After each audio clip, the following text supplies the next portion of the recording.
okay. Off your mic, it's okay. She off your mic, Chai! Now wow, people wey suppose talk through to power don't off mic. And if we talk, now 500,000 they go summer us, call them hate speech. But fear not, Maiyegun don't come. Ingo torchlight every corner, nooks and cranny of all these bad people where they spoil our country.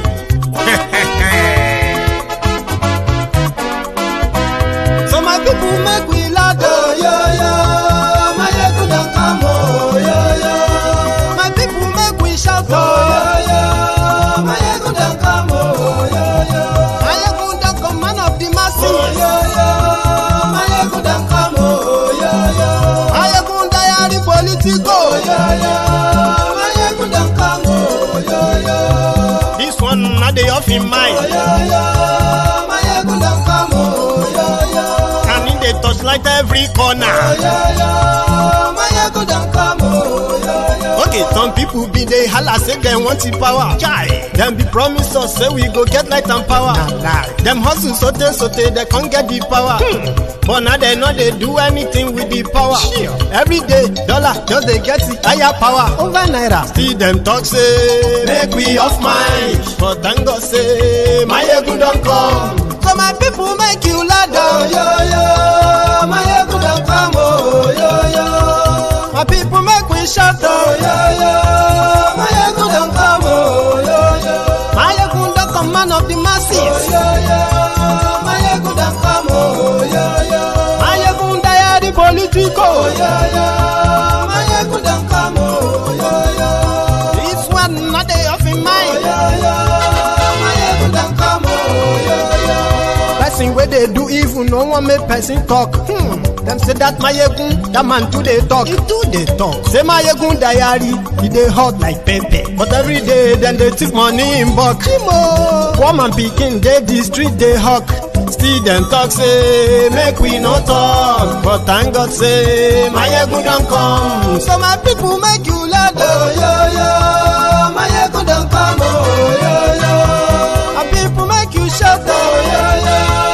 Maiyegun don't come, oh yo yo. Maiyegun don't come, man of the masses, oh yo yo. Maiyegun don't come, oh yo yo.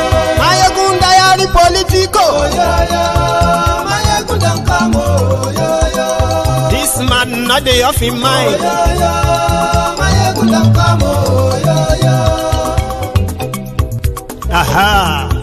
Now you muna don't hear all these bad politicians, them we call themselves politicians. Where they thief our money, we no want make the common man get waiting supposed get for this country. Una never hear something. Now go hear one, Maiyegun, you go show na paper. Maiyegun diary Politico. So my people make you shout, oh yo yo. Adi Maiyegun ma wí, Maiyegun diary, na ibi number one. Ó sì tún ṣe eré wàá gbọ́ níbẹ̀ o.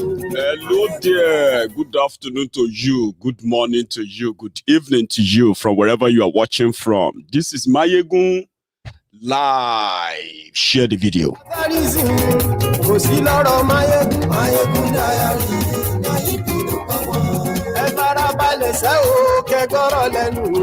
Maiyegun diary, na ibi number one. Good to see you. You see, I might be laughing. This no be laughing matter. But in Yoruba land, they say if matter don't pass to cry, sometimes you have to laugh. Naija matter don't peme. Yesterday, where the Wike told us that is there anything called Nigeria? Well, maybe you are looking for the answer. And yes, Lórí Facebook. And yes, I greet all of you, every one of you joining this broadcast this evening. You are welcome. Maiyegun Mawi, Maiyegun today. I'm just waiting for you to share the broadcast, invite others, tell them that Maiyegun is live. àní ẹ̀sùn rà jù. Tí gómìnà kówó jẹ, àní ẹ̀sùn rà jù. Ọlọ́pàá tí ń darí bá, àní ẹ̀sùn rà jù. Aṣòfin tí ń rúfin òwò, àní ẹ̀sùn rà jù. Òkúra olóṣèlú. Those who they borrow Nigeria money, who is going to pay that money back? Now, let me tell you something tonight, that everybody should choose a struggle. For those who have chosen one, congratulations to you. Keep it up, straighten up, continue, and do not listen to those who have their own agenda, because yours will truncate theirs. Boko Haram has an agenda and is executing his agenda. If your agenda is Biafra, stay strong. If yours is Yoruba Nation, stay strong. Because last, nobody should be fighting for a dying Nigeria. Tell my friends that Maiyegun is live. I'm going to wait.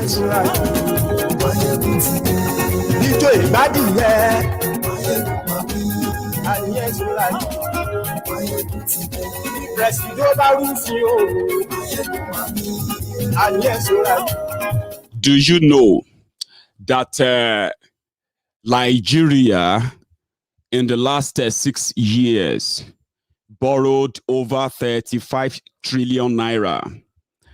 And from this 25 trillion naira, Nigeria only spent 7 trillion on infrastructure, and the rest looted, stolen, shared, and spent by the same scavengers, criminals that knows the end of Nigeria. But if you are fighting for Nigeria, you are just fighting for something that will kill you. Just be straightforward now, okay? 35 trillion naira borrowed. Only 7 trillion actually went into infrastructure.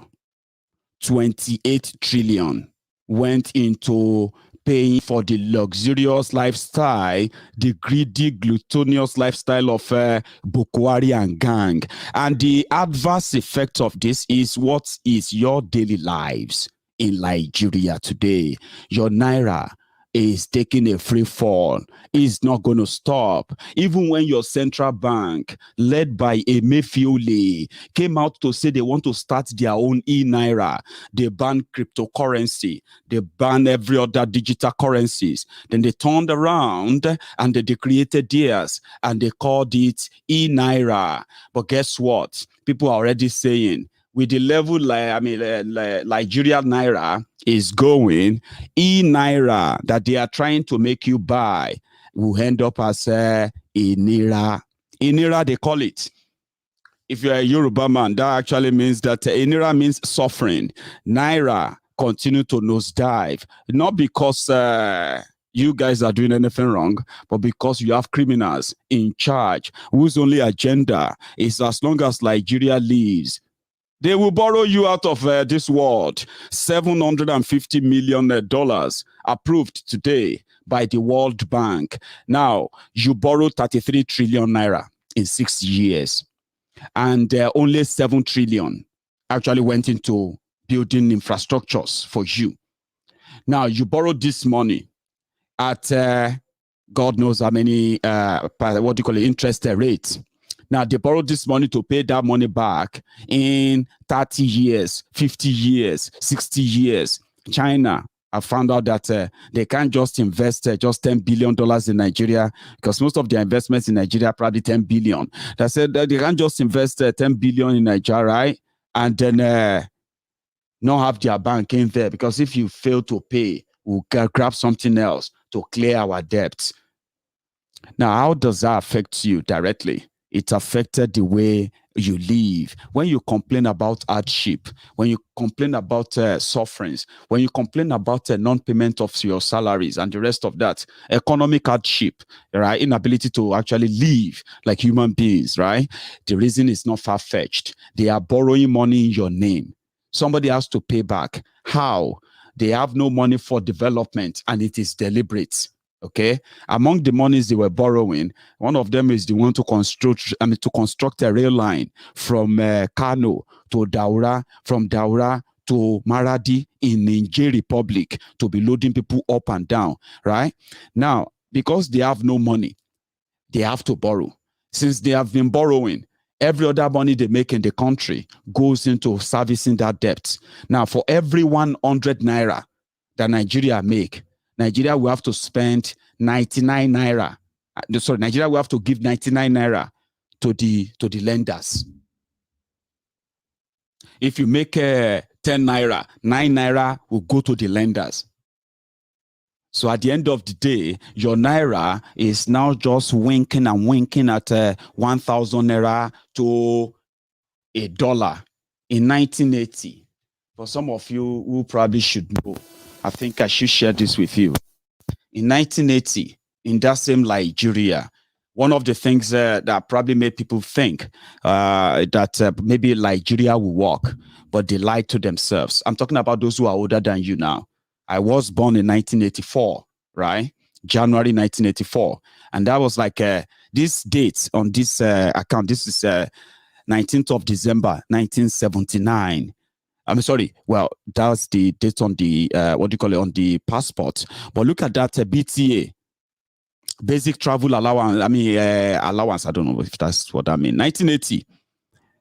That's the money you will take if you are leaving Nigeria. Now, look at this. Somebody changed $1,000 for 546 naira, 45 kobo. In Nigeria today, that $1,000, you are going to need at least 550,000 naira to get $1,000 now. 1980 to 2021. How long is that? Is that not 41 years? It should be 41 years. That seems like forever, right?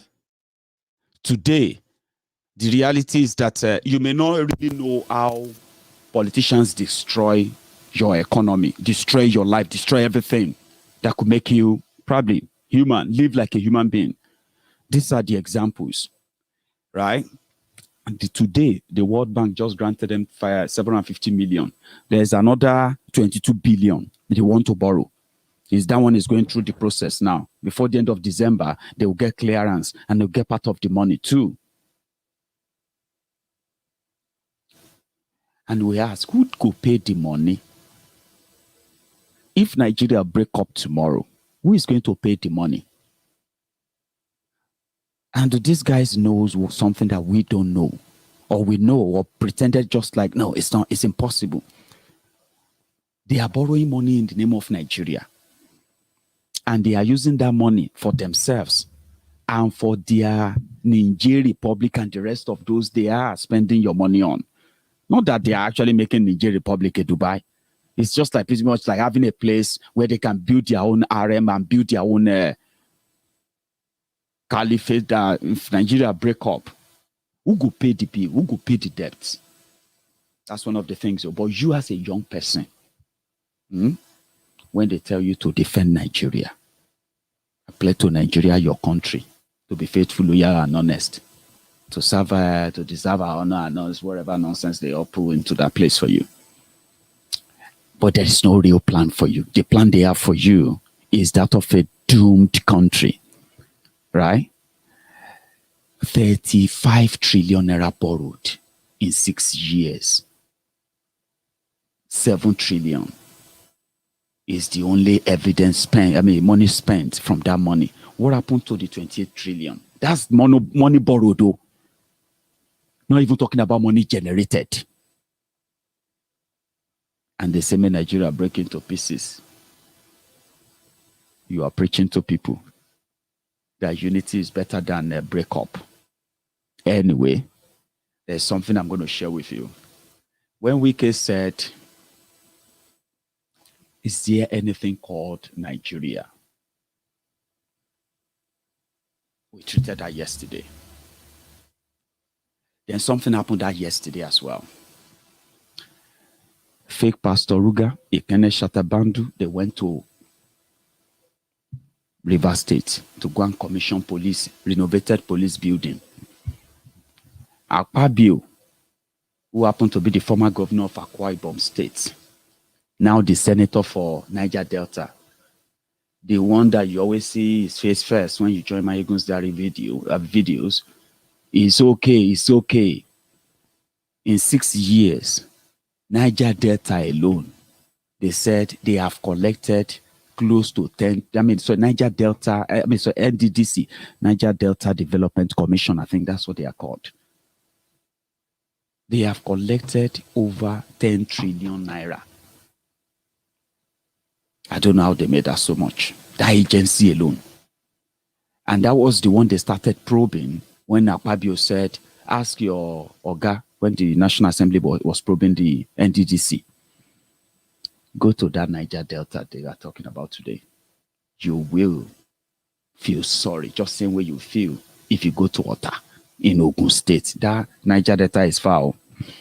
Anyway, Wike, Oshibade, and Akpabio, they met in River State yesterday.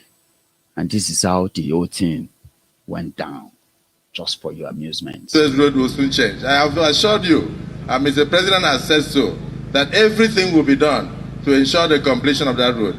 It started in 2006, and as usual, it is a vowed commitment to ensure that no project that will benefit Nigerians is left undone in his administration. He has assured all Niger Deltans that everything will be done to ensure the completion of the East-West Road. From Warri in Efurum all the way to Oron, the most dangerous part right now is the Eleme Junction. And the governor of Rivers said, if we delayed at all, because you were touching a lot of federal projects, we thought you would touch that area. But since you have neglected to touch that area, we assure you that we are already on the road. Our city has started work, and very soon, I'm sure you were leaving that one so that you will use it to focus. But then, I'm assuring you that we are going to disappoint you, because we are going to complete that East-West Road and on time. Your Excellency, the governor of Rivers State, because you are not yet in APC, I will not call you a performing governor. But the moment you come, I will call you a performing governor. So I thank you for being personally present here, and also with your deputy. I know that even the praises we are heaping on you today show clearly that you are in the wrong direction. So it's time for you to come to where you are being appreciated. So I thank you so much for your presence here. The former governor of Akwa Ibom State, I thought we came fully to commission this project. I didn't know that former Governor Akpabio will turn it a political rally. But let the records be straight. I prefer to say where there is malaria than to go to where there is cancer.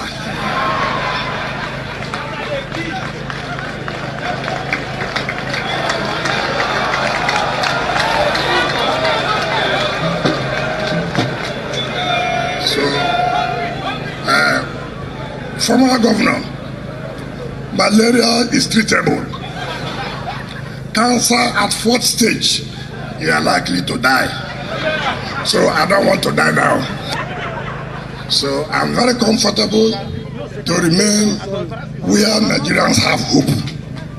Well, Mr. President, I don't want to say that, because I thought it's Akpabio alone. I would have told him something. You know. When I came in 2015, all the projects awarded by the previous administration, I completed all of them. Because it's public fund. It's public fund. It's not a question of who awarded. That is not the point. It's who finished it. Just like you finished the international airport. We started it under Akpabio when he was in PDP.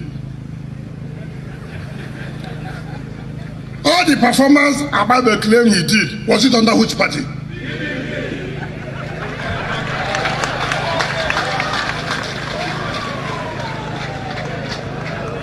Akpabio became, hold on, Akpabio became an uncommon governor under where?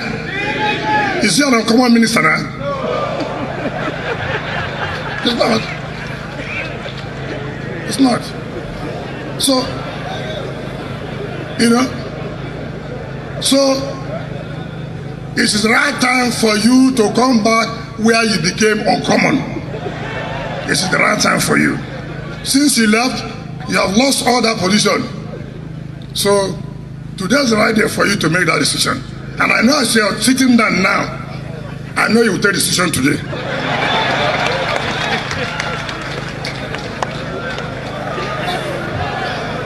I'm also here to settle the controversy between Governor Wike and Honourable Minister Godswill Akpabio. We will settle that controversy in a most uncommon way, but I will be disclosing the details of that to them in a moment or two. But Governor Wike, thank you very much for your warm and generous hospitality, not just today, but every time that I've visited the state. Thank you. Wait, I don't want him to begin to sweet talk you. That's his job. He's the boy. Ikene Shatabandu fake Pastor Ruga. Is like, we will settle the controversy. Did you hear the controversy? I decided to share that with you just to let you know that these are the characters in charge of Nigeria. Okay? Yesterday, when I was talking about Wike, I told you, I said, Nigerian politicians are like actors and actresses. They can act any role, anytime, at any given period, even without any script. If you give them script, then they act perfectly to the letter. Deceivers. They know the truth. I'm going to take you back a little bit to what Wike said yesterday. Something to let you know that yesterday they said, well, everything, borrowing. We don't know what they are using it for. Nobody will talk. Everybody just give the approval. But who feel the brunt? You. Some of you may think Fulani terrorism is the only thing you have to worry about. You see, the effect of the poverty that these criminals have unleashed on the entire country is monumental, is humongous. Apart from policy formulation to keep you poor, there are also state-sponsored calculated efforts to keep you perpetually poor by all these attacks you are seeing. So, but they are not the only one. Today in Nigeria, when you are traveling on the motorway, on the expressway, and people automatically believe that they are Fulani terrorists or they want to kidnap them. They are kidnappers. Now, once you get there and they say, oh yeah, bring out everything, what do you get? We are armed robbers. People no longer panic. They say, armed robbers are better than, but guess what? Armed robbers are not better. No kind of criminality is better. But you see, the level at which Nigeria is at now, they intentionally brought Nigeria to, there are many underhand criminality that you are victims of.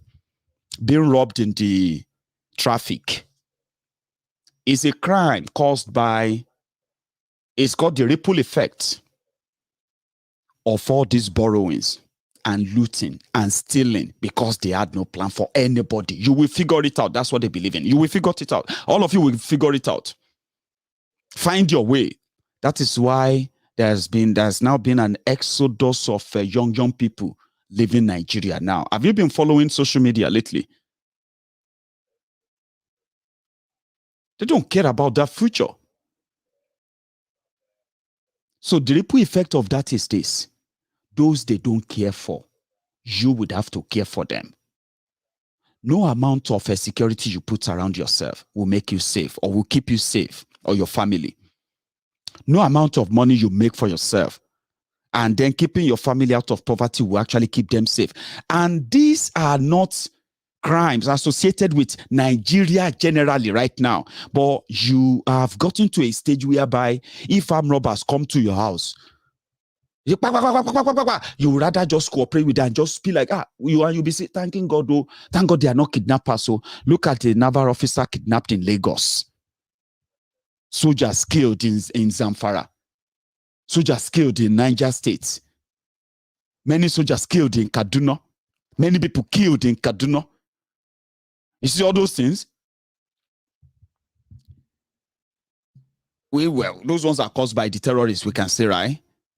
But yours, as they have made it so higher as the high crime now, right? If you see armed robbers now, you'll probably be saying, well, I thank God that they are armed robbers and they are not kidnappers.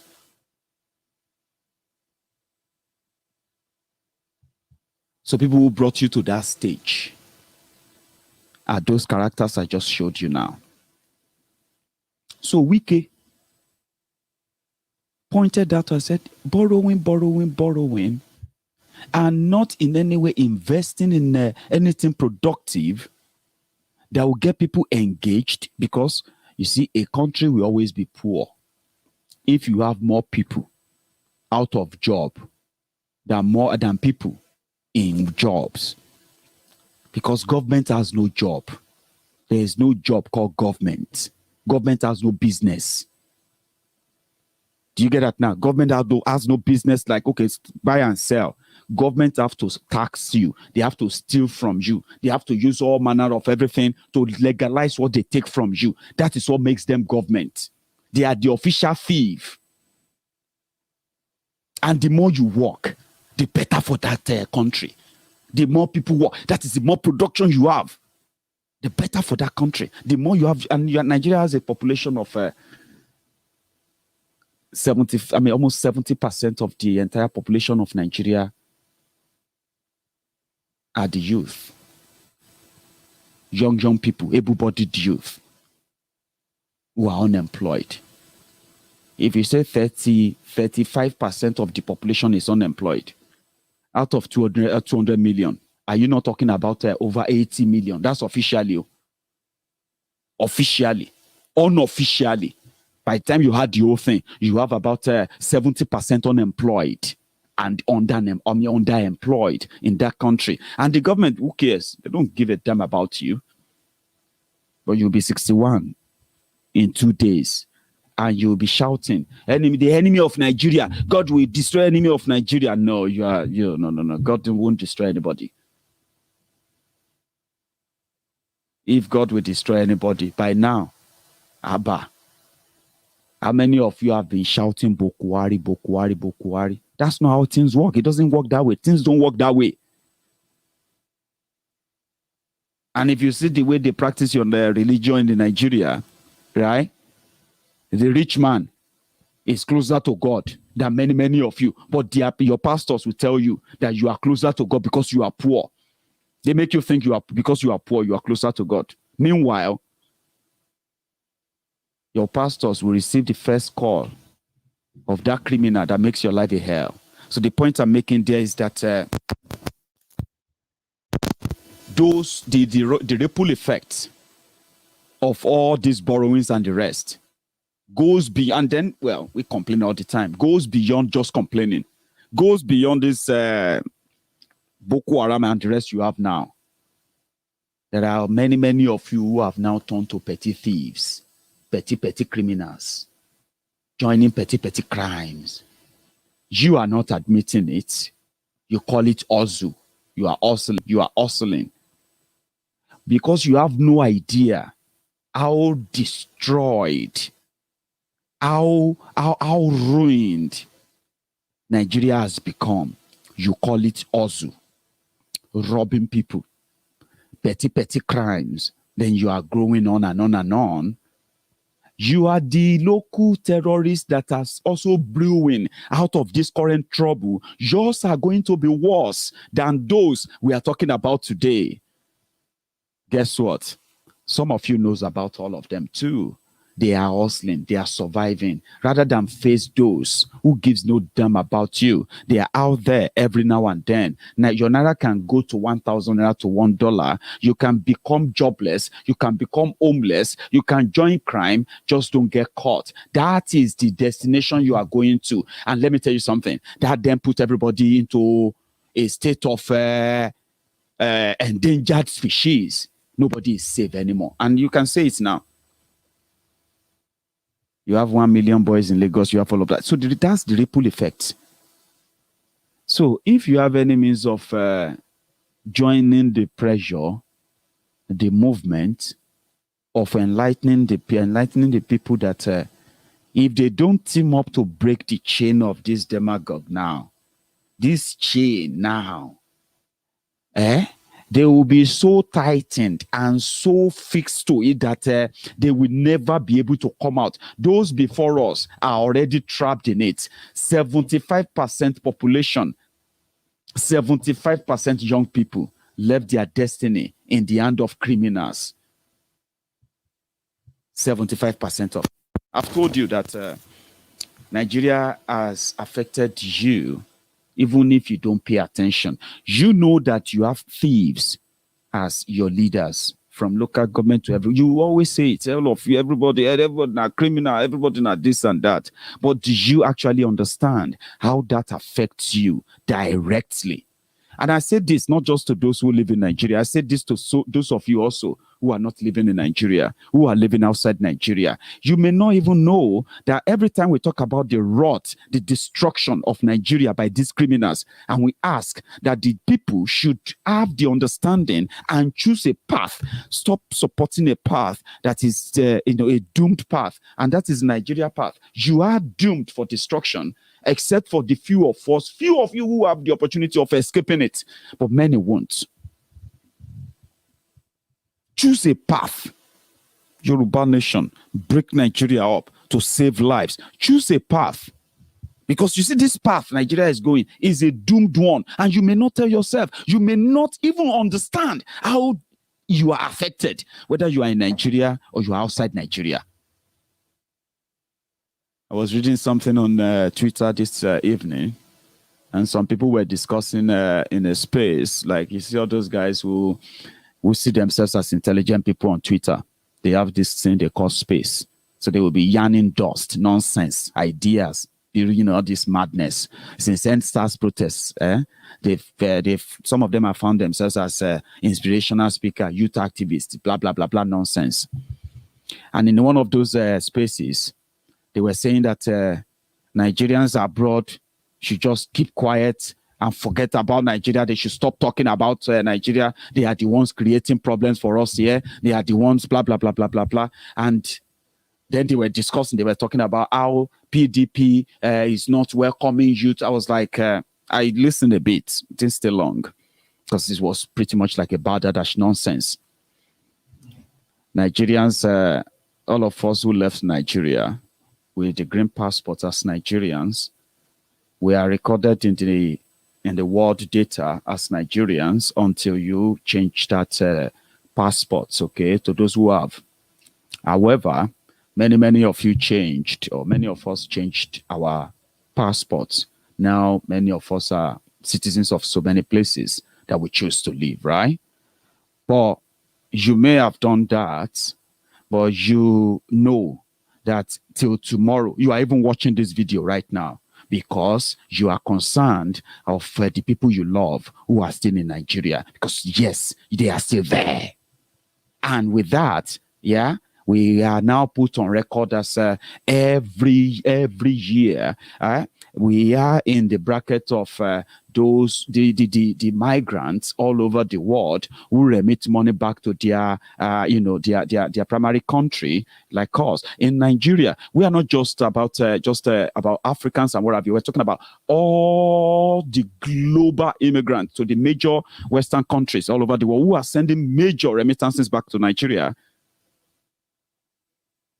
Those remittances are coming from those of us from Nigeria. And what are those remittances for? You want to build a house. You want to build family house. You want to pay school fees. You want to pay hospital bill. They want to do for a family meeting. They are now there, all those money that you send all the time. Those every penny you remit back into that country, they now give us a figure. They give us a figure that annually you remit back over $33 billion. That is how much Nigeria borrowed under this Boko Haram's government. in 6 years. That's how much you give back every year, annually, every year. And that's the one that passed through their system. Many of you will put your money in an envelope and you give it to somebody to drop it for you at the airport. Somebody's going to see them. You know what I mean? Many of you will actually take your money home without sending them through that system. How many billions do you think that money is? And what do you think that money do in the system in Nigeria? When they go out, they say they are building new property. Those who are bricklayers, they will say, I just collected one new contract. They say this person there abroad, he won't build mansion. As you are building your mansion, you are giving jobs to them. As you are building your, some of you are even going back to build, community service, different NGOs for people, building hospitals, building schools. As you are taking those money back there to construct all those things, those money are going through their system. That is what runs system of Nigeria. You know why? As you are putting that money in, every little penny, every penny that goes, that ended up in the pocket of those criminals in government, they steal the money and they take the money out.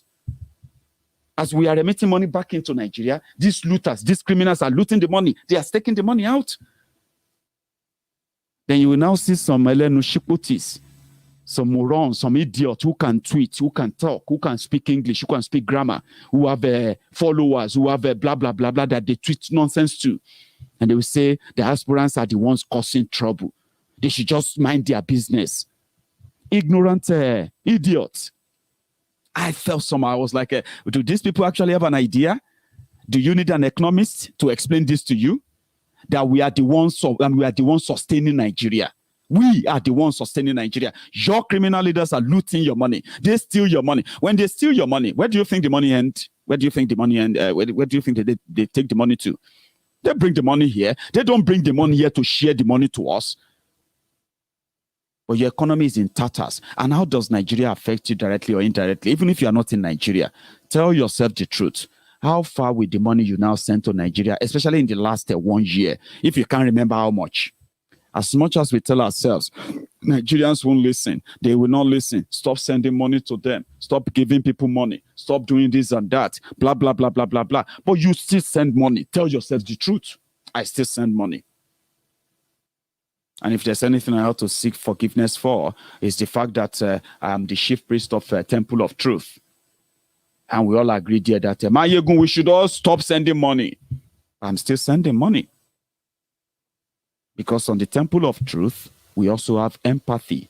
You won't watch your brother, even stranger, you won't watch them starve, would you?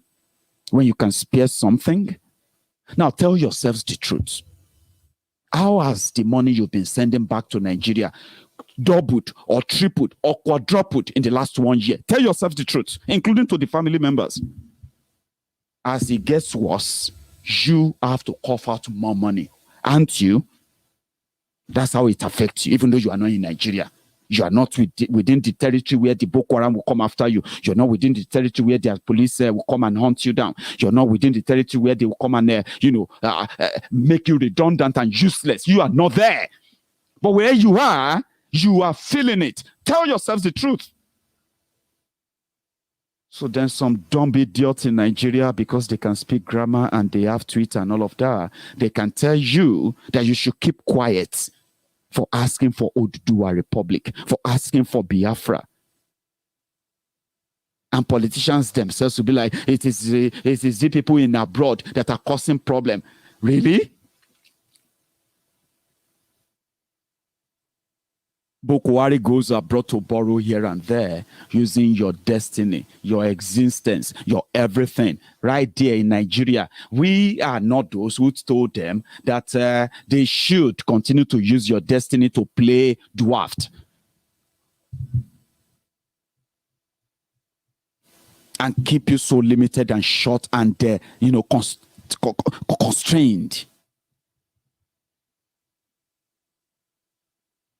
And the reason why you have many more people talking about Nigeria today, interested, is not because they have anything they want to gain or take.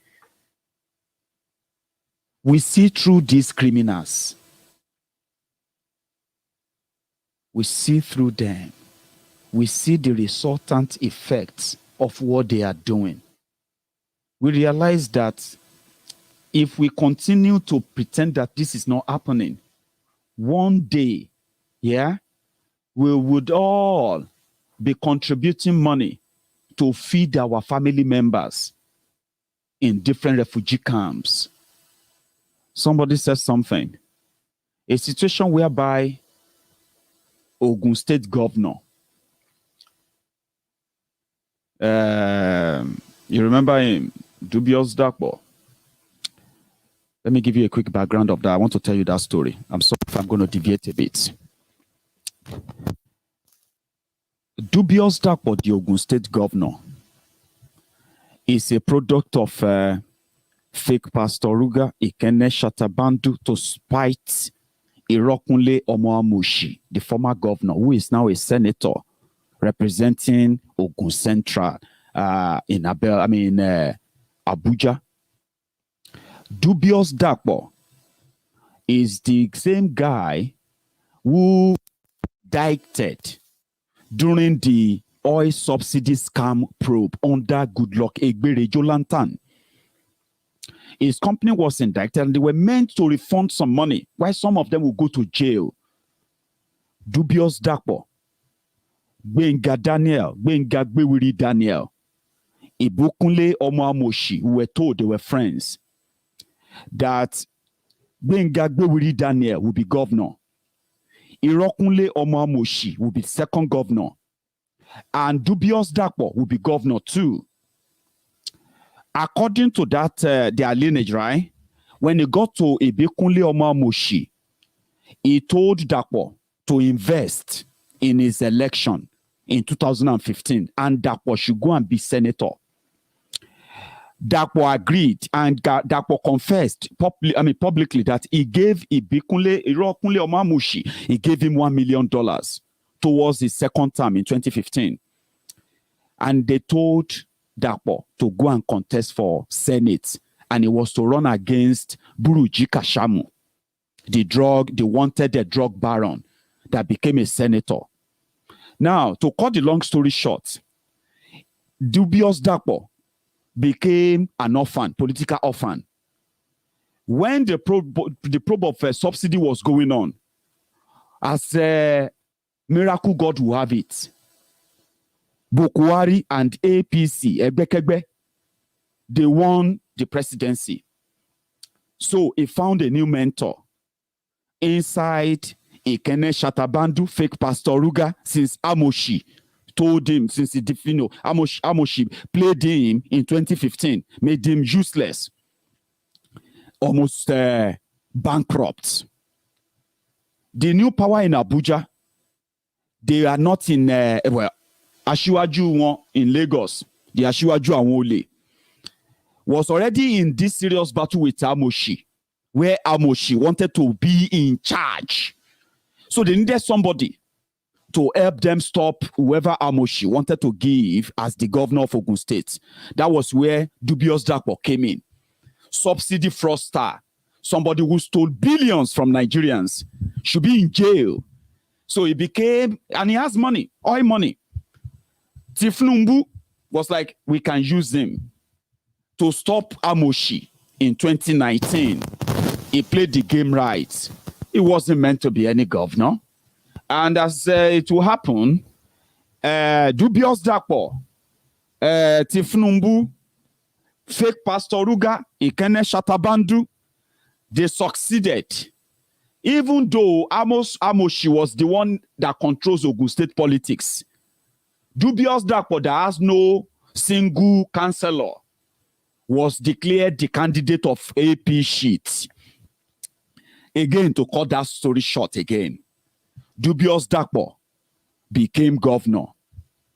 Now that the Fulani terrorists are attacking Ogun State, and many of our people are now living as refugees in Benin Republic, Dubious Darkbo, Ogun State governor, to this day, I'm talking about these people. Let me see if I can find them.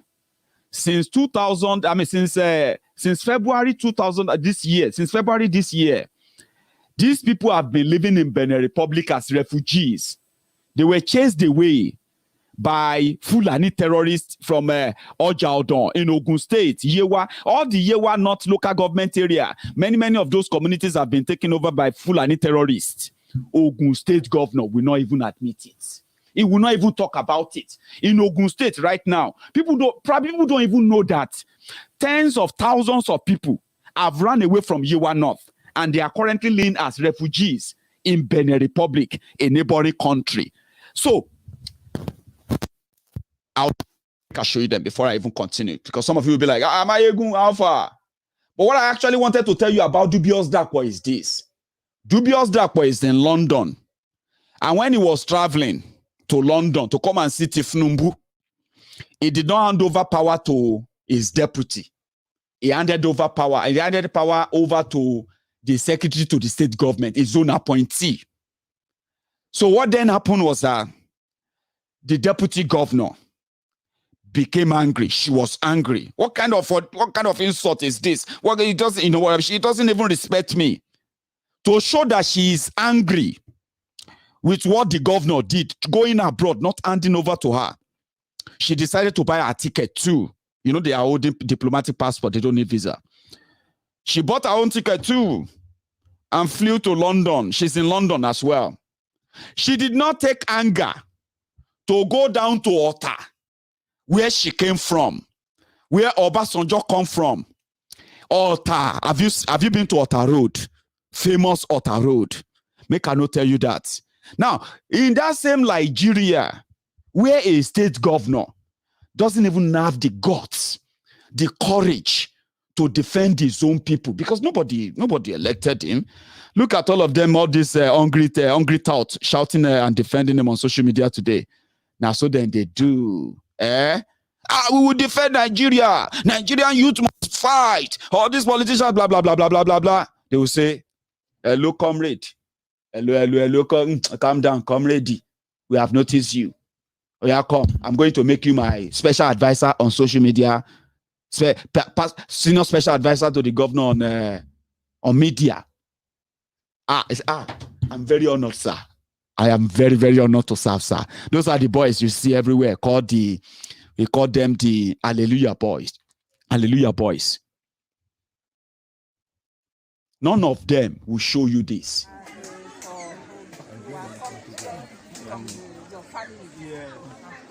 Due to that crisis, Fulani crisis that was occurred at our country, that's the reason why we migrated to this place. We are forcefully migrated to this place due to that. By force. By force. It's not by willingness.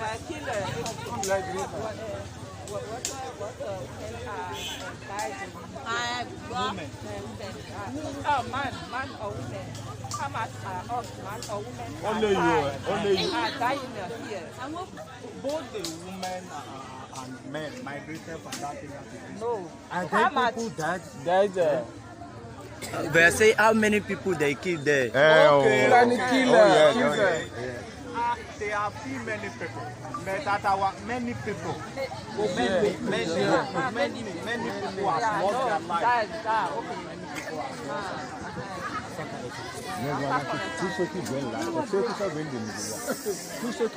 People are still migrating because of that. At Modudu and all other areas. What happened? It's because of the Fulani crisis. Fulani, they are killing the people anyhow. They are killing the people anyhow. They will move from any village, from one village to another. They will migrate from one place to another. They just keep people. That's the reason why the people are scared. They move down to the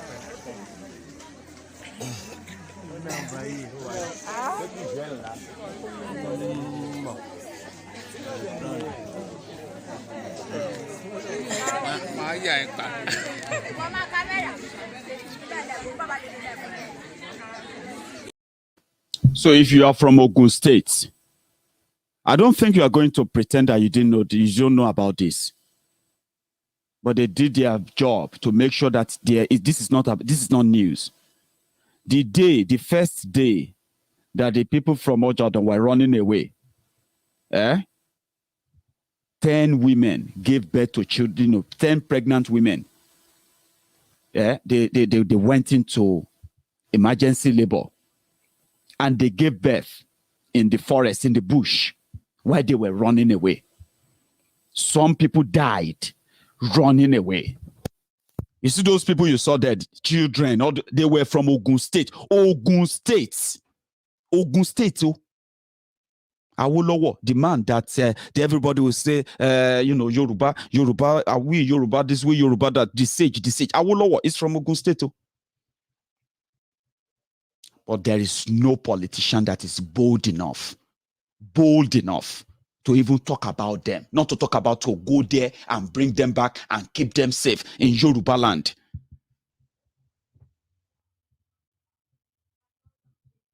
So what are you holding on to? You are there in Nigeria.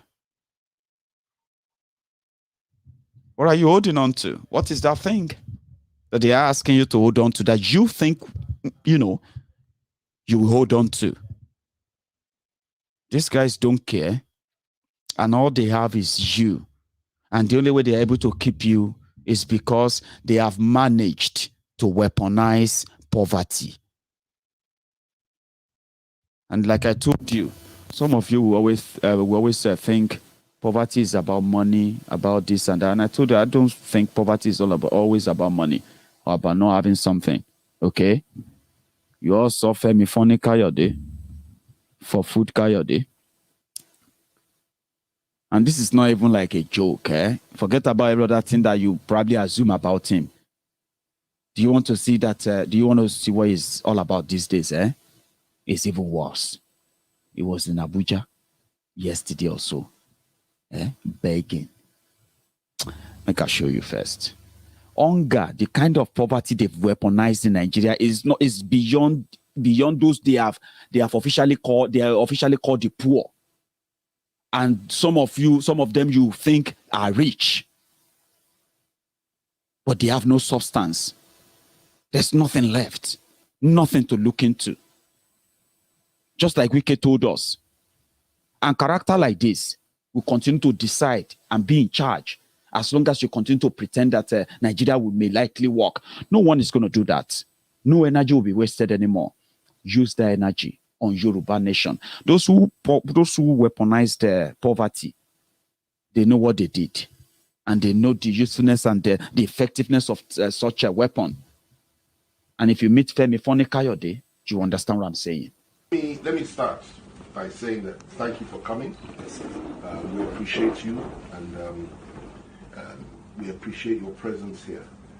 For me, it's a great honor that I could be even accepted into the party in the first place, and the way in which I was accepted into the party was quite unprecedented, and I do not take it for granted. I acknowledge the role of people like the governor of Kogi State, people like Matawale of Zamfara, people like the governor of Yobe, so many other APC governors in paving the way, and of course Mr. President himself, who was very gracious on that day. So I'm here to help whatever I can do for the party, not just in FCT, but whatever I can do for the party throughout the zone.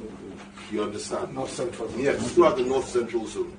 And I'll tread with caution. I have a lot to learn about what's going on, how things are done within the party and the zone.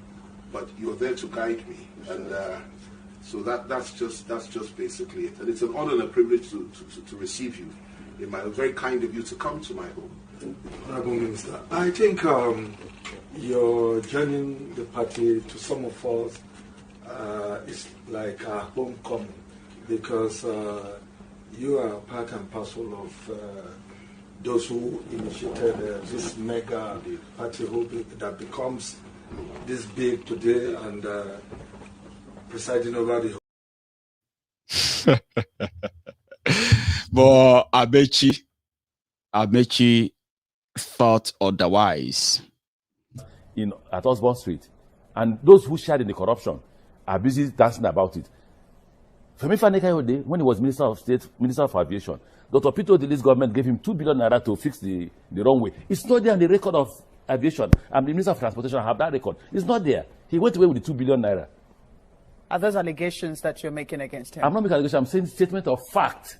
I'm Minister for Transportation. Dr. Peter Dili, I was governor of Rivers State, in writing, cabinet approved, handed over 2 billion naira to Femi Fani-Kayode to fix the runway, Rivers State, the runway at the Port Harcourt Airport that was closed for 2 years. And Femi Fani-Kayode left with the money. Is that the kind of character I will speak to?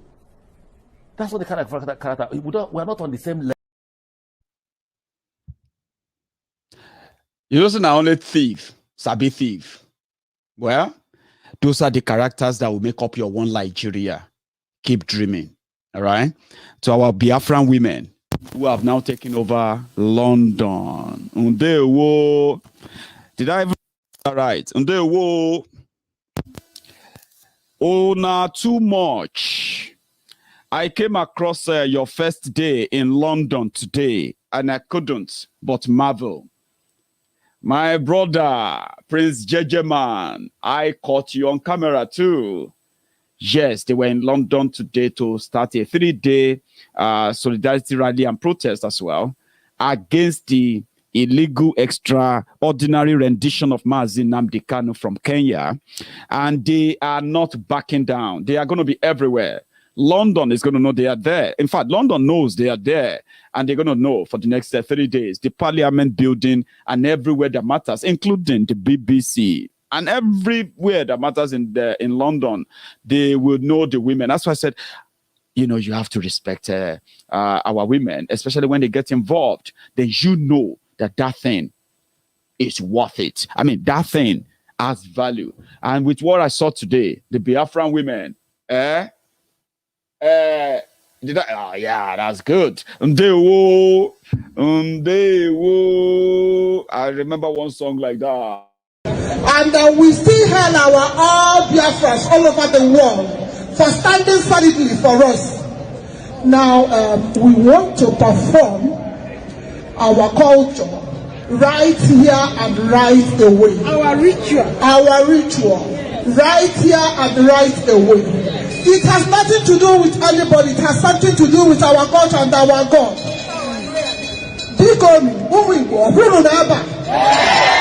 I dey play Igbo kita and kita ka ọ ga-adị ime onye dọla nwa aka n'ọdụ n'ọrụ ndụ onye dọla nwa aka n'ọdụ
For the first time, please subscribe to our YouTube channel, Heritage Television, and on Facebook, Heritage Television, on our Twitter, Instagram. Yeah, thank you, Lady Heritage. Please visit Heritage Television YouTube channel if you really want to see the full clip of what went down in London today. Women, Biafran women from all over the world. You won't believe it, oh. Well, you should believe it. Women were flying in from all over Europe, from all over the world to attend the 3 days protest in the UK. And we say thank you to all of you, our mothers. There is a part where Prince Jejeman was doing his thing. Let's go. Let's go. Sorry if you are blind in Nigeria. God has spoken. I'm just a messenger. Thank you. Where you are going, go, brother, going, go.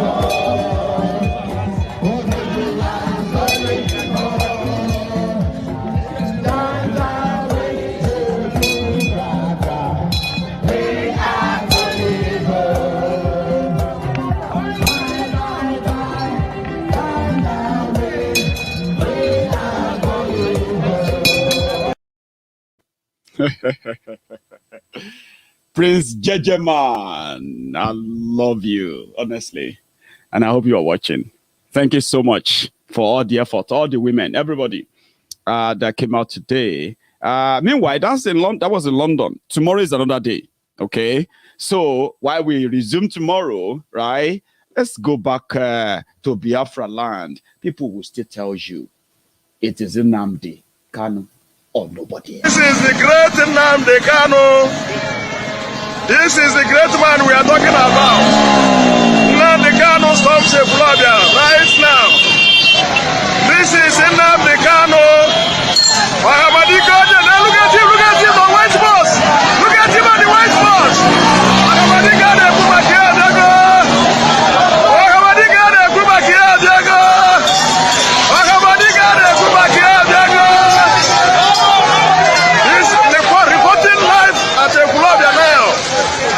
This is Nnamdi Kanu, the man on the white Venza. The man on the white Venza that you saw. Oh my God, look at the Biafrans. The when we were Bukwaruno, Bayasa of Wiao, Ijon of Wiao, also a Pulobi and the Waho to Tatano. Come and see what is happening. Come and see what is happening at the Pulobi. Come and see what is happening at the Pulobi. Oh my God.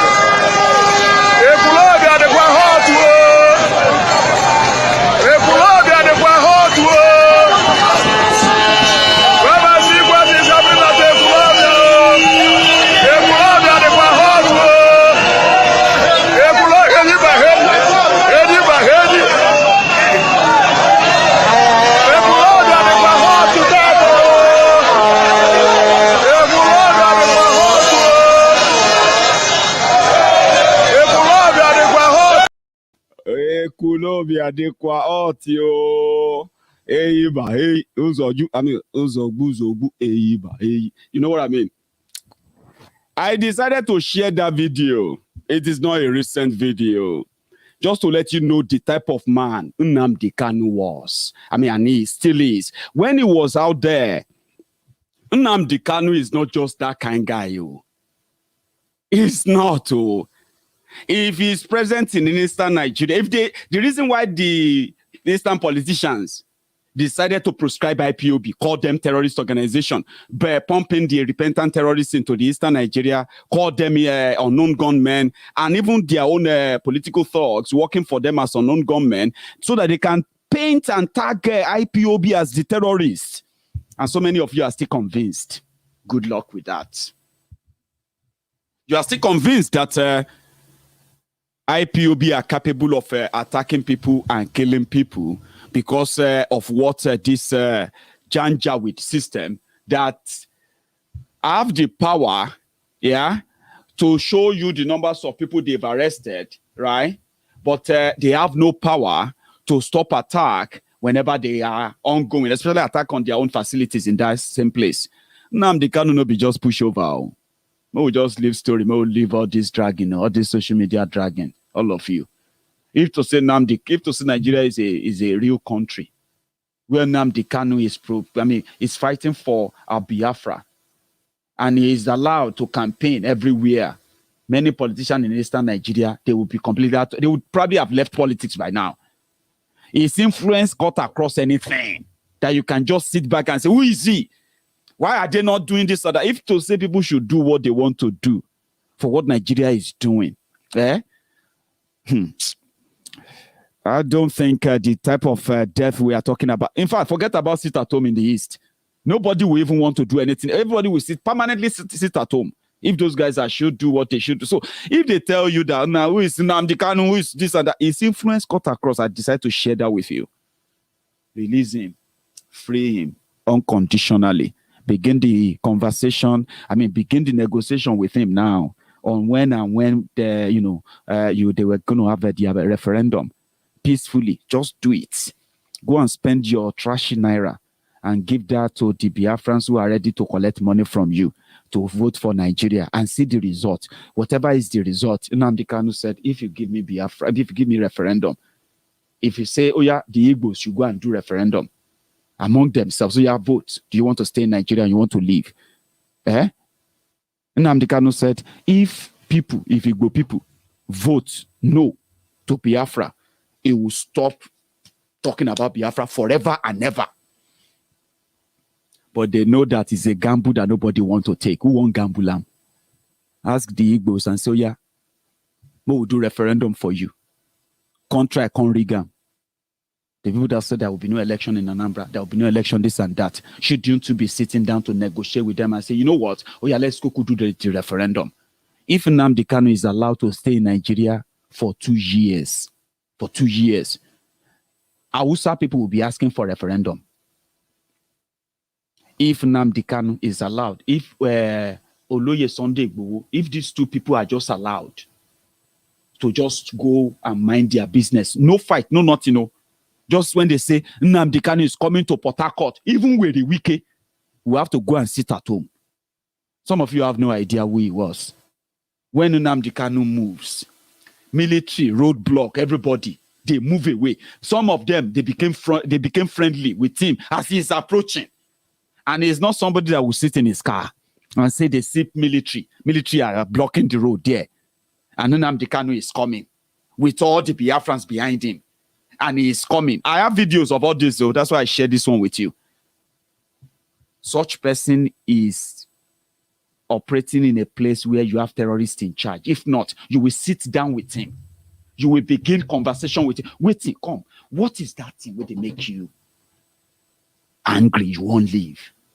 He stated them repeatedly. The first negotiation you will do is that you see all those discrimination, all those profiling, everything will just stop. Bam! Like magic. That's what you call negotiation. But they didn't value him. And the wreck that is now upon them, they still want to blame him. You kidnapped him. You keep him somewhere. You kidnapped him illegally. You extradited him illegally. You are keeping him in detention illegally. Because you have no legal backing to even bring him to that country in the first place. You kidnapped him. That is called extraordinary rendition. Now you are still afraid to take him to your court because you are looking for somebody that will just say he's guilty. Go and kill him.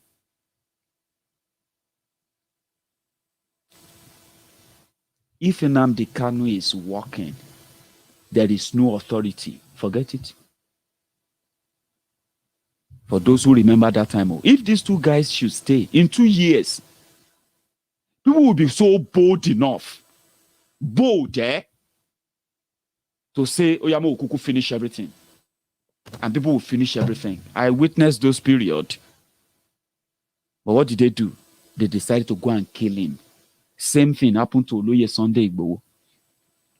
They did the rally in Oyo. They did the rally in Oshogbo. In Osun State. They did the rally in Ekiti. They were going to do the rally in Lagos State. And they saw how people responded, how people reacted. Even all the area boys, everybody supported Oduduwa. The protests, the rallies. And they were like, kill him. That's what they said to Nnamdi Kanu. Kill him. Don't arrest him. Don't even try to arrest him. If you try to arrest him, those people will say they would want to die. Don't arrest him. Kill him. If you see him one-on-one, kill him. Then he ran for his life to fight another day. If they had killed him, how many of you today will be as strong as Biafrans as you are the day Nnamdi Kanu resurfaced after a year? Nobody believed. They say he's dead, he's not dead, he's dead, he's not dead, he's dead, he's not dead. Then boom, Nnamdi Kanu came out. How did you feel that day when you received that news? That's exactly why you can run to fight another day, especially when you are dealing with murderous criminals who cares no nothing. Negotiate with them. You don't negotiate with terrorists, but you negotiate with freedom fighters. Because at the end of the day, you are going to end up on the negotiation table. And like one of our greatest contributors on Maiyegun's diary, Politico, Elder Olaoluwa, he said, at the end of the day, if Nigeria, those who are going to resolve Nigeria problem, they are going to resolve Nigeria problem outside Nigeria. Those who are going to break Nigeria into, they will break Nigeria into pieces from outside Nigeria, but it will be after people have killed themselves. We are praying that you are able to avoid that, and you have a role to play as a young person watching this broadcaster tonight. Back in the East again, people are praying for Nnamdi Kanu.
They love him. They do. Buhari snatched him from them. Those are the people that will vote if you put a ballot before them to vote for Nigeria or to vote for Biafra. And we continue to demand for his freedom. Unconditional release. You will negotiate with him. Nigeria is going to sit with him. Nigeria will be forced to the table to sit down with him and ask Biafrans respectfully, what can we do to make it up to you? And Nnamdi Kanu will respectfully reply, give us referendum, respectfully. And this won't be too much to ask for. They ask for referendum. Nigeria gave them bullets, bodies of innocent people piled up just to say no to referendum. And I don't think until Nigeria realizes that the Biafrans are given their referendum, Oduduwans are given their referendum, everyone that is going to ask for referendum will get their referendum. In fact, all of you are going to ask for referendum. Guess what?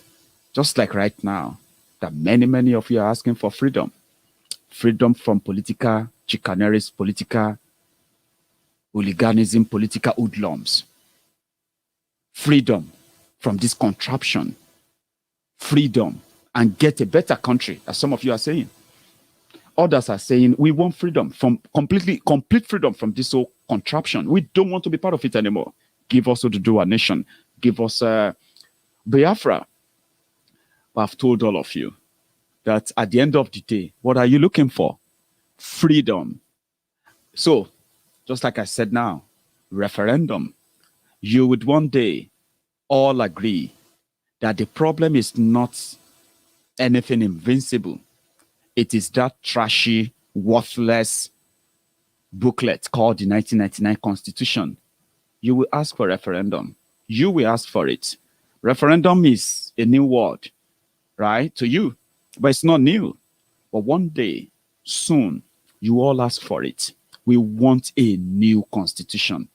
And in the moment of asking for a new constitution with a referendum, you are going to ask for a referendum to determine who actually still want to be part of Nigeria. Well, I'll give you the time. We will give you all the time you need. Nigeria will force you to that conclusion soon. There is no gainsaying that those who are part of who started the problem, they can never be part of the solution. Where Wike told you in a point blank, and he said, is there anything called Nigeria? Right? Is there anything at all?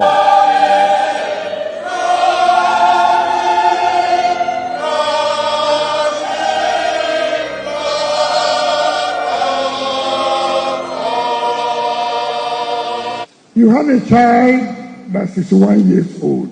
And the next 1 week or 5 days next week, Nigeria will be 61 years old. 61 years. So many people celebrate. When you get to 60 years, they celebrate. I thank you, Lord. Thank you, Lord. Now Nigeria will be 61 years old. Nigeria is 61 years old. The only way we can say God will thank you is because there still appears the name called Nigeria. That's why we're thanking God.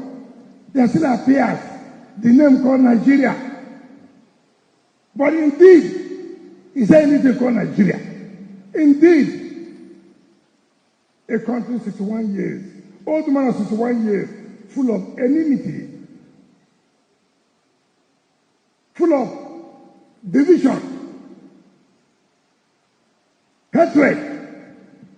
61 years old, Nigeria is still talking about enmity, hatred, division. 61 years old. You hate a state because of an individual. 61 years old child. You discriminate against some people because of their religion, because of where they come from. 61 years old.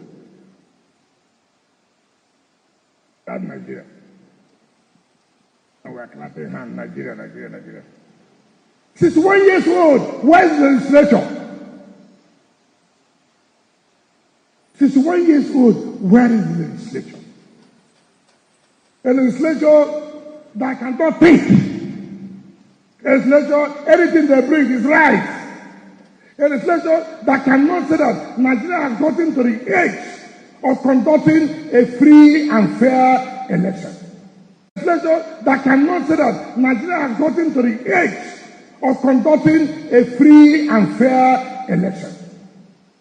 A legislature that will close their eyes anytime they bring money, borrow, you borrow. Legislature that will not, this money we are giving you to borrow, where is it? Where are you applying it? 61 years old, the giant of Africa. Giant. 61 years old, giant of Africa. The money we are saying borrow, where are you applying it? You have no Congress to ask questions. You have a Congress, anything goes, anything they can do. Nothing will happen. Charlie boy. But this ain't Charlie boy is our mumu don't too much. Charlie boy, now your mumu not too much. You be mumu. You think say they wise. You are a mumu man. You are a mumu man. And then throw the tear gas if for something way bad for issue. 61 years old. This is the one I actually wanted to say. 70 years old man. But 70 years old man. 70-year-old man. Nigeria will soon be 70, Abi. If you survive 70, maybe not like this it could be. There's let me see, where's that file? I want to see if I can share that with you. By the time Nigeria would ever turn 70, right? No, I don't have it. Sorry, don't worry. Anyway, you know the best, right? What works for you, go for it. For those who are standing up, standing firm, speaking out, speaking up, and then being counted, I want to say thank you to all of you. Keep doing what you are doing. You are standing for something. It's better to stand for nothing and then fall for anything. And that is why we have to respect those who have stood up to speak against this tyranny, to speak against this dictatorship, to speak against this terrorism and all this, every of the sim that comes with all this evil government in Nigeria. You may not know what you are doing. You may not, well, you do know what you are doing, but you may not know the effect of what you are doing. Just like you do tell me that, Maiyegun, you don't know what you are doing. I know what I'm doing. I just don't know how powerful what I'm doing is until you tell me. But I'm telling you now that for everyone standing up to be counted, right, Nigeria is doomed for. The guys in charge knows that. They are waiting for a time they will ask the world to forgive them the debt. But even if they forgive them the debt, how are they going to lift their people out of poverty when nothing in the last 21 years of democracy, nothing has been put in place to actually care for this 75% or 70% young people of the population of Nigeria? Nothing is planned for you. You have to figure it out. You have to find your way out of it. Poverty keeps escalating because that's what gives them power. You know what I mean now? So they will continue to borrow. But for those of you standing up for something right, maybe we can possibly help them break Nigeria to save lives. Breaking Nigeria to save lives should be your goal. Tell everybody, break up Nigeria to save lives. If they don't understand what you mean, tell them, everybody, Nigeria has already been broken. The southern governors have been telling everybody what's going to happen. The northern governors are telling everybody what is going to happen. It is now the north versus the south. So everybody is now trying to say, Nami get here, Nami get there. Everybody try to claim a space already. Nigeria is already divided. Is already broken. What we are trying to say is, what we are trying to do is that at least with these criminals who led us to this level of division, where we will never come back together again, we can do away with Nigeria. We can do away with them and their Nigeria, where us can grasp and grab our own destiny in our own hands by taking it away from them. How do you do that? Choose a cause. I choose to fight for Yoruba nation. What do you choose to fight for? Nigeria? Or? It's your choice. But the more we have on either side, the better we understand how far this journey is going to take. If more of you continue to pretend that you prefer Yoruba nation, the freedom that comes with you, being part of the type of government that rules you, being part of the system, the process that actually produces them, the system that is just and fair to you, that respects you as a citizen, the one that actually treats you like human being first, before whatever you choose to call yourself or whatever you choose to be identified as a human being first. Yes, a system that does that is possible, but people have to believe it. People have to want it. You can't have both of the world, right? You can't want Nigeria and you can't want Yoruba nation. You should have something in mind. And if you don't stand for something, you will fall for anything. And as much as most of you, well, let me put it this way, standing for Nigeria is standing for nothing. You will find out later. And by the time you found out, right, it might be too late. So stand for something today. And whenever you choose that thing, don't let it be Nigeria. Not now. Break it up to save lives is the slogan. And if you don't believe it, it's up to you. As to my brothers and sisters from the East, my Biafran brothers and sisters, you don't know how inspirational you guys are. Sometimes I feel like it's because people just feel so jealous. Like, what is wrong with these Biafrans? Now only una. Why is it just una? Everywhere una. And you see, now so that they talk about people where people jealous. So, but some of you said they overdo them. They overdo this your inspirational personalities that you have brought upon so many people, so many minds all over the world. They've seen through your travails. They've seen through the inhuman treatment that has been meted at you for years, and that makes you the inspiration for those who have been suffering in silence for so long, pretending that they were better off when they are not, to now see that if they pretend that they are not facing what you are facing, by pretending that what is happening to you is not really happening, they are going to be next. And to that, right, you guys should keep it up. Don't fight yourselves. Yes, disagree, disagree to agree to, that's normal. Family fights, and all of that. Don't bring yourselves down because you may not understand, right? I'm not spiritual. I've told people I am not. But of course, spiritual people around me will tell me things too. However, I can tell you this. What you have is bigger because even those who started this, majority of them are gone. But many of you are their offspring. You have their blood running in your vein. Something telling you it is the right thing to do. We need to stand for Biafra. But don't be violent about it, okay? Do not get yourself involved in any kind of group of people enforcing anything in Eastern Nigeria, okay? I told you then that unknown gunmen was a setup. Don't praise them. Don't support them. Don't defend them. Even if what they are doing to this agent of government in Nigeria are things you want to happen to them because of what they have done to you, to your brothers, to your loved ones, to your lives over there, right? They militarize your life and the rest of that. That shouldn't make you support anything called unknown gunmen, unknown this. You know yourselves. How then do you have to be, how do you would you allow them to set you up to make you defend something unknown and celebrate something unknown, right? I told you then, and I'm happy that many of those people you respect have come out to say the same thing. Unknown gunmen has nothing to do with the IPOB or ESN, okay? When ESN, Eastern Security Network, was launched, it was launched for the purpose of protecting the local farmers in Igbo land. Just the same way we were supposed to protect our own local farmers in Yoruba land. But many of them are at the mercy of the terrorists who invaded them without any media coverage at all. ESN was established to cover that gap. Since the Nigerian security agency, Nigerian military, Nigerian police, they've abdicated their own responsibilities. People are now at the mercy of terrorists all across the country, right?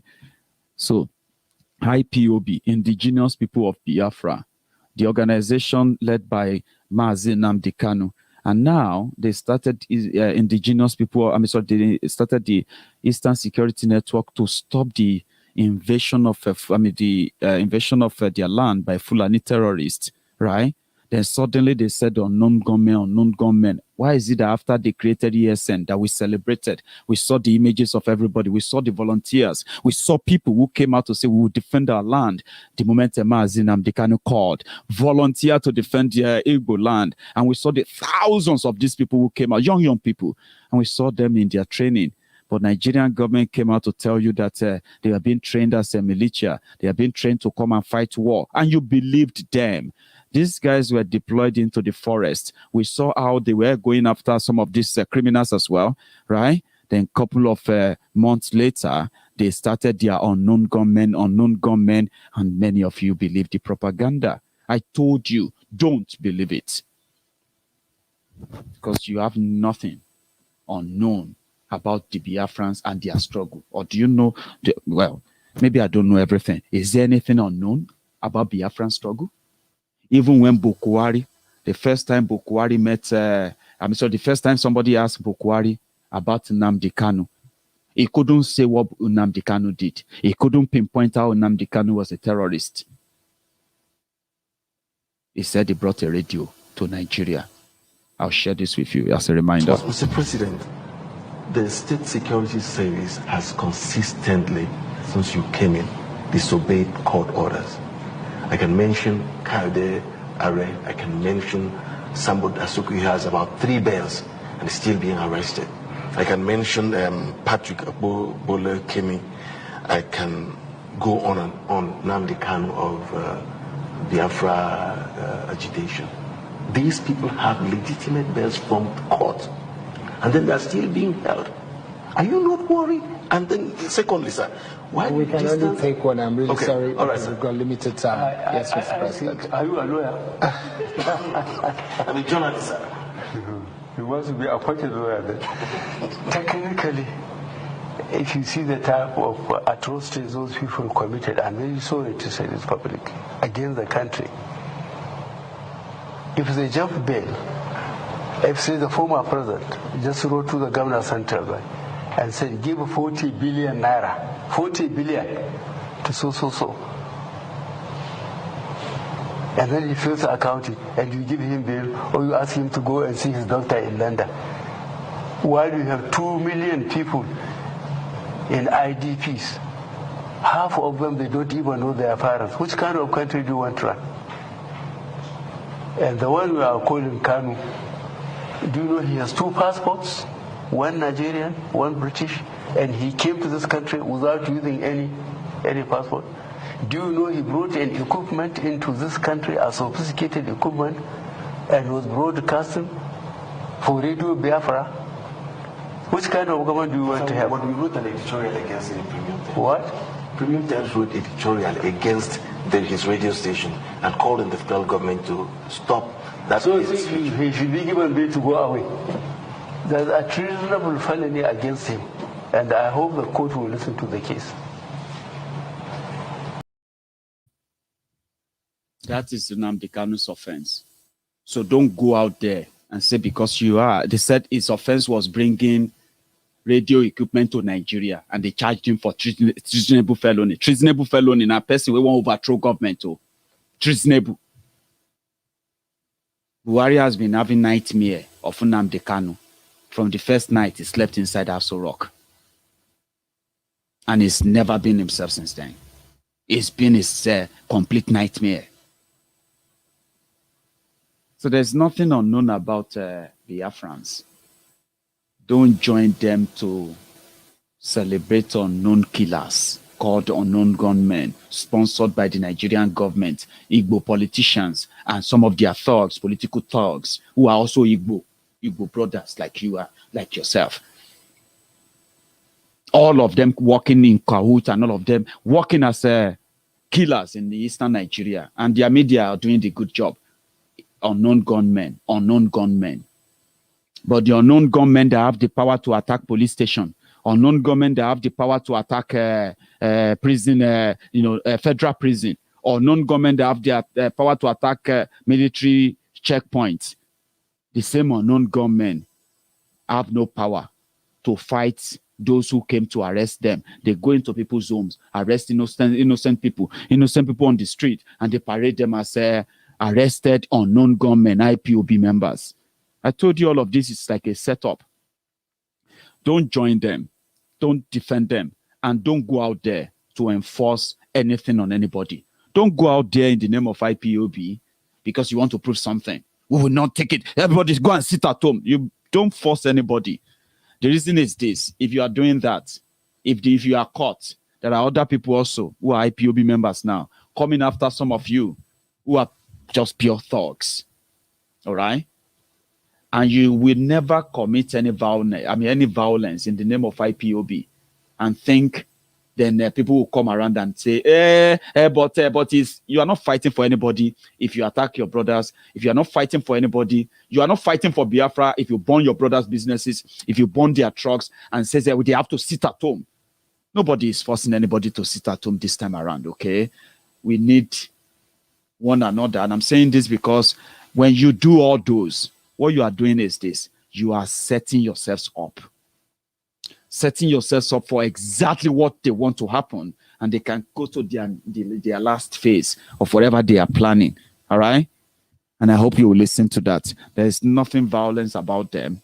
And I have studied them, I've followed them enough that you can take my word for it. All right? And for those things you are seeing today, every news you read out there are coming from the East, right?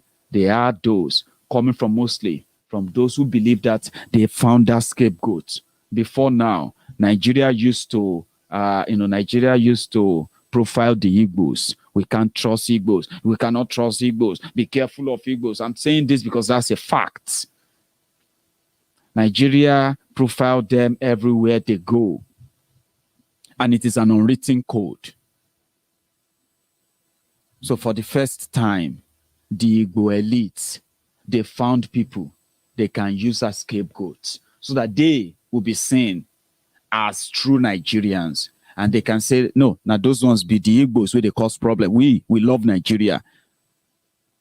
And that is why every atrocity going on in the Eastern Nigeria as we speak, none of them is outside the control of all these Eastern politicians. They are the ones behind it. They killed Dr. Akunyele, Professor Dora Akunyele's husband. They shot and killed him immediately. Their media said unknown gunmen. Immediately, one of the Akunyeles, after reading the media and hearing, he said, oh, IPOB killed my brother. Why?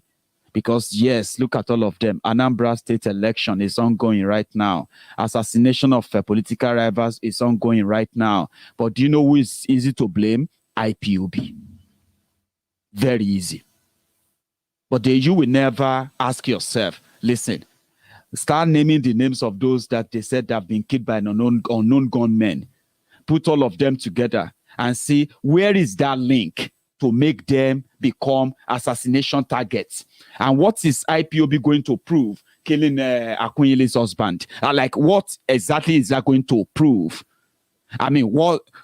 But common sense is not common in Nigeria. Their media drives it. And you see people on television. Because, you know what? Those who go on television to condemn and blame IPOB, they are Igbos themselves. So if an Igbo man goes on TV and says, yeah, this IPOB, this is what they are doing. If an Hausa and, a Fulani man says IPOB killed Dora Akunyele's husband, do you think you can change his mind on that? So I'm trying to tell you here that you are walking through the valley of the shadow of death. Nothing is going to happen to you. You're going to get to your destination, but don't play into their hands. Don't think your aggression, your bragging, your flexing on social media is just to massage your ego, to make you feel like you are powerful or what have you. Don't play into their hands. And I wish you good luck. Anyway, thank you so much, everyone, for your time this evening. We say, if they continue to borrow Nigeria money, we should at the same time continue to remind the lenders who are those who are going to pay the money. He later deleted it now because it's not true. Imagine somebody going on social media and said, IPOB, you killed my brother, or you killed my daddy, or you killed my uncle. Then you deleted it later because the media said, and the media already munched it. Oh, IPOB, because that's it. Some of you don't pay attention to these sequences, and you need to pay attention to all these factors. When they see somebody get killed, you look. When they said they killed this guy, what's this guy's name? This PDP guy in Imo State. What's that guy's name? Former PDP guy. When they killed him in Imo State, what is the connection between that guy and IPOB? What connection? What proof is he going to prove? So if IPOB want to do anything to prove anything, I still believe that it is that capacity to use their drone to send a missile into Aso Rock. That's the only thing that they can do everybody will say, this one, no, na IPOB do am, if they say that them do am. But look at all the connection to Gulag. God bless you. That Gulag guy. What is the connection between IPOB and Gulag? But the moment their media says unknown gunmen, their elite will say, you see this problem that this IPOB, this Nnamdi Kanu is causing in the East, Nnamdi Kanu is creating this other. They are doing it deliberately. Look at those Igbos that will talk. They will be APC. They will be PDP. And they will because what they are doing is that it is better we all of us just scapegoat to Nnamdi Kanu. Scapegoat him. Anything going on, right? Political assassination, Nnamdi Kanu.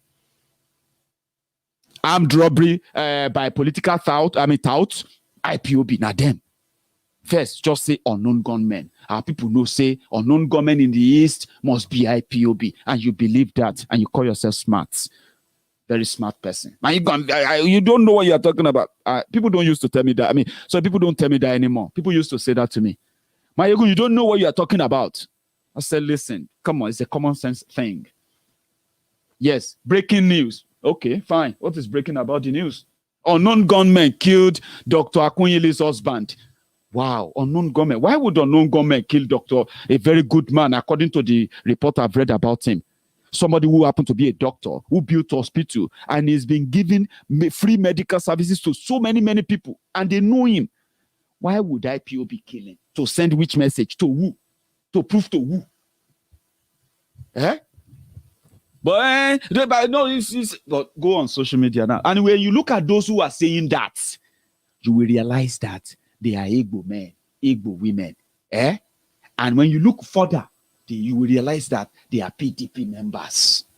Mainly PDP members. And once they say it, those who are not PDP and they are not from Igbo land, they will say, you see, have you read the post of Uchechukwu Obiora? That guy exposed everything about ESN, about Nnamdi Kanu. It wasn't Nnamdi Kanu. Now, Abdullahi Jabaru from Zamfara, that's their governor, also shut down internet, shut down network like Kaduna now. Their governor, the one that was paying bandits, is in America right now. They do. See, what is that thing they give to you when maternity leave, Abi? He is doing paternity leave in America. His wife gave birth in America. All their children, they are holding international passport. They are holding a passport of different countries. Boko Haram's children, they are British. How many of you know that? Tifnumbu's children, some of his children, they are British. Do you know that? Bukola Saraki is British. His wife is British. Ibikunle Amosun is British. His wife is British. Benga Daniel is British. His wife is British. Their children are British. So Abdullahi Jafaru from Zamfara, that they are selling their property to go and pay ransom to those who kidnap his sisters. We now be talking about unknown gunmen and Nnamdi Kanu and IPOB, and you, smart man, you will go there and say, yeah, some of you are so ridiculous, right? You'll be going there like you are forming opinion under a ridiculous headline. Unknown gunmen killed this person, no connection. There is no IPOB member locked up in Owerri prison. No IPOB member was locked up in Owerri prison. So why would IPOB or ESN go and break Owerri prison? But yes, they were there for 4 hours. Police or military or government house, so everywhere. They surrounded the prison and nobody responded for 4 hours in Imo State. And they told you it was done by IPOB. I said, does that make any sense? Dumb people who love to claim smart. And that's one thing about Nigeria. Stupid people are very confident. I'm talking about ignorant and foolish people. They are very confident in Nigeria. While intelligent people are always in doubt. You know, you are intelligent, you think about something, you think about it logically, positively, negatively, and you look at it, you're like, I'm not sure. But foolish person, like those who are flying, those Nigerians, some of them are watching me right now. Very foolish people. They believe everything they tell them. They take it to like hook, line, and sinker. They don't think. Because they can't think. Unknown gunmen killing people. Killing people for what? Who are the unknown gunmen? The unknown gunmen are your repentant terrorists. And if you see all these political thugs in eastern Nigeria, do you think as you have Agbero in Lagos State, there are no adding Agbero? See, if you go to eastern Nigeria, go to those Aba, Onitsha, go to those their cities where their real businesses are taking place. You will see stronger, deadlier Agberos than your MC Olueron of Lagos. People that if your MC Olueron moved close, it would just be like, oh boy, this one mad. Oh. And these are the people who are working with politicians, controlling everywhere and there. So if they decided to use IPOB name to cause any havoc, if they are arrested, IPOB will deny them. Don't go out there and attack anybody just because you want to prove something. We want to prove something. We want to prove this and that. Don't go and attack people willingly. Igbo people, the Biafrans, when they say sit at home, they don't need your persuasion. They don't need your threats. They don't need your sweet talk or anything, whatever you want to say. They're going to sit at home. And those who are going to go out are going to go out. But guess what? It has always been more than 90% compliance across Igbo land. So why do you need to force anybody? You haven't forced anybody. The message is out there. So those who are going out there to attack people, they are not IPOB members. If you see them, arrest them. If you get government, tell the government to arrest them. If anybody come here to attack you or anywhere, arrest them. Don't let them set you up. I'm saying this again. Your election is coming up in Anambra. Andy Uba is running for office. Some of these rogues, PDP, they also want to come back there. Abga, Ojuku's party that betrayed Ojuku. That Bianca said Abga betrayed her husband. Now they are asking her to come and campaign for them. She's not interested though in Anambra. If Bianca go Anambra to go and campaign, is that not an endorsement of whatever Abga has done under this Obiano for the past 8 years? Is that not an endorsement? She said they ridiculed and insulted her husband. So if Bianca go there now, they may kill her and they will say IPOB killer. So if Bianca say, I'm not interested though, is that not to tell you that there's no election in Anambra? So what are you fighting for? PDP. They are telling you that Andy Uba should not be the governor. Your own Abga, Ojuku party. Is it different from what Andy Uba will do to you? Or is it different from what Opus or Dinjo is doing to them in Imo State? Yeah? In Anambra, where Obaino day. Now 500,000 naira be life of an average Anabrarian. If you are from Anambra, your life is just 500,000 naira. If they kill you, now 500,000 they go pay your family. So what worse is it? So those who are trying to blackmail IPOB, those are the guys they paid because they know how to use social media to sway. But you can't fight IPOB. You can't really fight these guys, though. Don't try it in your own interest. Anyway, I'll see you guys some other time, okay? I'm going to say good night. Princess, how are you tonight?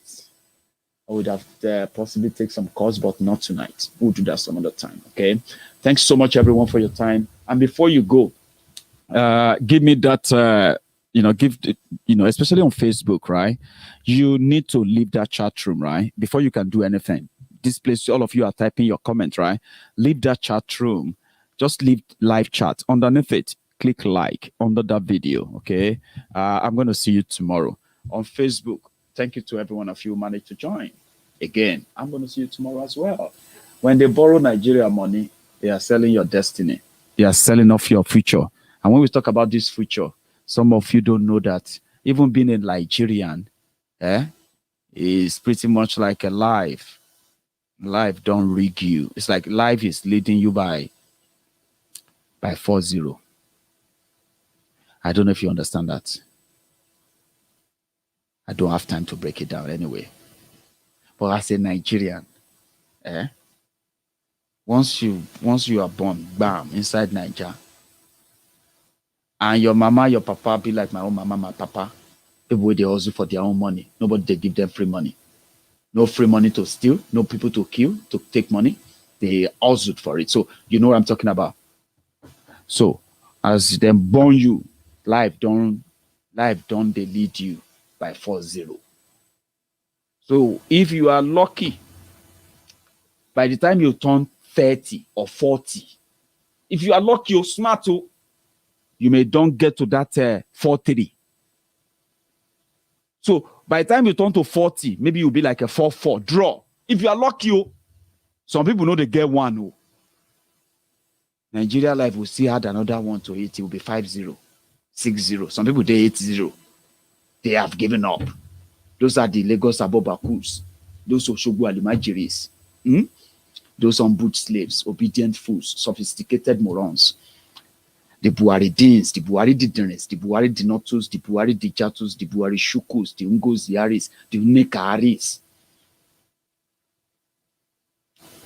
Life is leading many of them by 9-0, 10-0. They have given up. They just wait for the next election.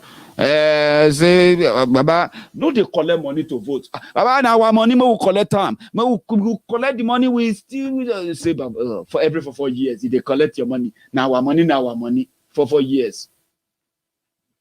As I say, 6-0, 7-0. When you tell them that let us break up Nigeria to get a better life, Baba, it's impossible. And here we go die. We die here. Here. Maiyegun, we die here. Nobody they go anywhere. Those are the frustrated ones who believe that they are already live for it. But if you manage to get to 4-4, now only few, you just be like 5-4. Oh boy, you don't beat life. I don't better pass my neighbor. You are leading life. You don't buy small car. Then some will get luckier. 6-4, 7-4. And those ones, they very few. And let me tell you something. Yahoo Plus will not do that to you. Will not do that for you. Eating, what do you call it? Eating ladies sanitary pad will not make you get there. Stealing pants of young girls will not make you get there. Cutting off people's head will not make you get there. What will make you get there in the first place is to admit that Nigeria has been born, as you were born as a Nigerian, you have already been rigged. The only way to never make that the portion of your children is to make sure that before you give birth to your own child, you don't give birth to that child as a Nigerian. You either fight for Biafra, Oduduwa Republic, or fight to become a Canadian. Japa, like many people are now Japaing now.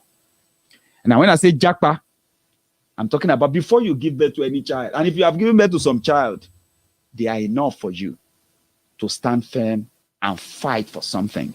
Stand for something. If you will listen to me, I'm sorry. I'll see you some other time. So good night, everybody. Stay safe and share this video. Like it, thumb up, and I'll see you some other time. Good night.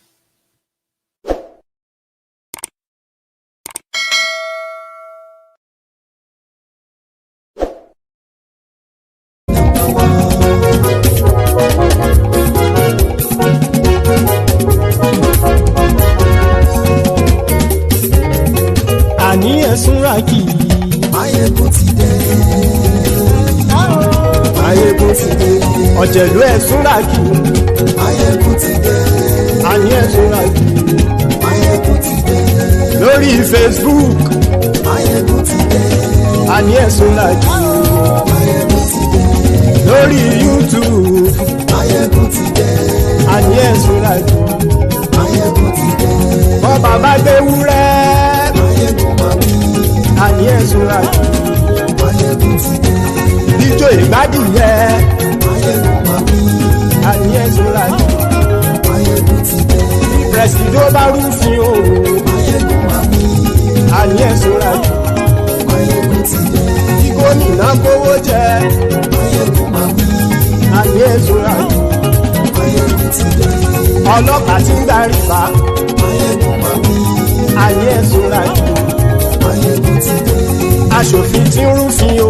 Maiyegun máa bí. Àní ẹ̀sùnra kì í. Maiyegun ti dé. Òkúra olóṣèlú. Maiyegun máa bí. Àní ẹ̀sùnra kì í. Maiyegun ti dé. Ọ̀jẹ̀lú ẹ̀sùnra kì í. Maiyegun ti dé. Àní ẹ̀sùnra kì í. Maiyegun ti dé.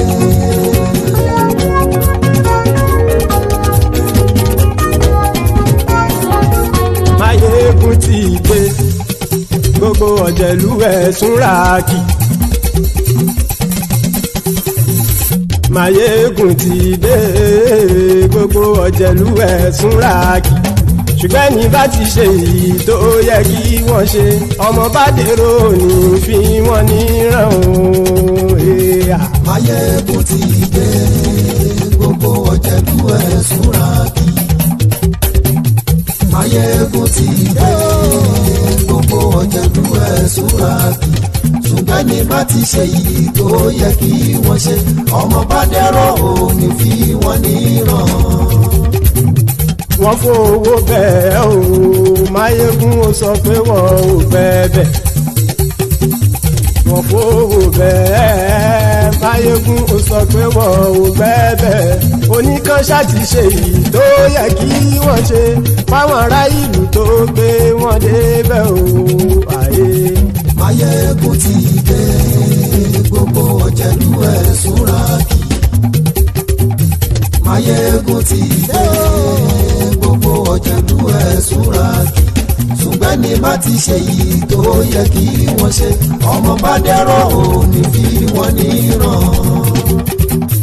Kì máa yí ṣe eré ọ̀rọ̀ yìí kì í ṣe ẹ̀fẹ̀.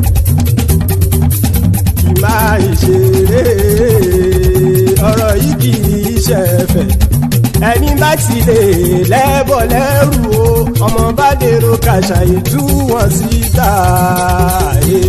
Maiyegun ti dé gbogbo ọ̀jẹ̀lú ẹ̀ súnra kì. Maiyegun ti dé